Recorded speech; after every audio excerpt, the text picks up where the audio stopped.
अस्सलाम वालेकुम everyone, I hope you all are good. आज का जो हम टॉपिक डिस्कस करने जा रहे हैं उसका नाम है टेड ह्यूज़। आज की इस वीडियो में हम टेड ह्यूज़ की बायोग्राफी यानी उनका इंट्रोडक्शन डिस्कस करेंगे। टेड ह्यूज़ एज एन एसोप जो एक बहुत ही इंपॉर्टेंट शॉर्ट क्वेश्चन है, इसको डिस्कस करेंगे। उनके राइटिंग स्टाइल और उनकी थीम्स को डिस्कस करने वाले हैं। सो आप सबसे रिक्वेस्ट है कि आप वीडियो को एंड तक लाजमी देखिएगा ताकि आप डिटेल्ड लेक्चर समझ सकें।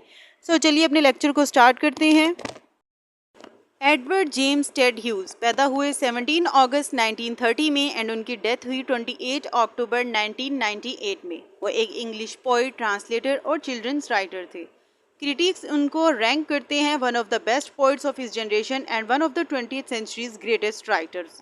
वो अपॉइंट हुए as a poet laureate in 1984 और उन्होंने अपने इस ऑफिस को जारी रखा अपनी डेथ तक। पोइट लॉरिएट बेसिकली एक ऐसा पोइट होता है जो गवर्नमेंट की तरफ से अपॉइंट किया गया होता है। 2008 के अंदर the times ranked hues fourth on it's list of the 50 greatest British writers since 1945। उनको 50 ग्रेटेस्ट ब्रिटिश राइटर्स के तौर पर अपॉइंट किया गया 1945 तक। उन्होंने शादी की सिल्विया प्लेथ से, एक उनकी फेलो थी जो अमेरिकन थी, इन 1956। उनके 2 बच्चे थे और उनकी सेपरेशन हुई 1962 के अंदर और सिल्विया प्लेथ ने सुसाइड अटेम्प्ट की थी अपनी सेपरेशन के बाद। Ted Hughes as a modern Aesop, this is very important short question which is frequently asked in the paper. Ted Hughes को कंसीडर किया जाता है एक modern day Aesop. Aesop basically एक ग्रीक फैबुलिस्ट था, एंशियंट ग्रीक स्टोरी टेलर था जो पैदा हुआ 620 BC के राउंड अबाउट। वो ऐसी स्टोरीज कलेक्ट करता था जिनमें एनिमल्स एक्ट करते थे एज अ पीपल। उसकी स्टोरीज़ में फेबल्स में लेसन्स होते थे, मॉरल्स होते थे और वो स्टोरीज़ बच्चों को सुनाई जाती थी। So Ted Hughes is a modern day Aesop due to his frequent use of animal imagery and his exploration of universal themes through animal narratives similar to the ancient Greek fabulist। तो Ted hues की poetry के अंदर भी ऐसी ही imagery use की जाती है जो एनिमल बेस्ड होती है। Hugh's poems, often featuring powerful and sometimes brutal animals, act as allegories for human nature and the human condition, exploring themes of power, instinct, and relationship between humanity and the natural world. So, इसको consider किया जाता है एसोप के साथ। Writing style of Ted hues.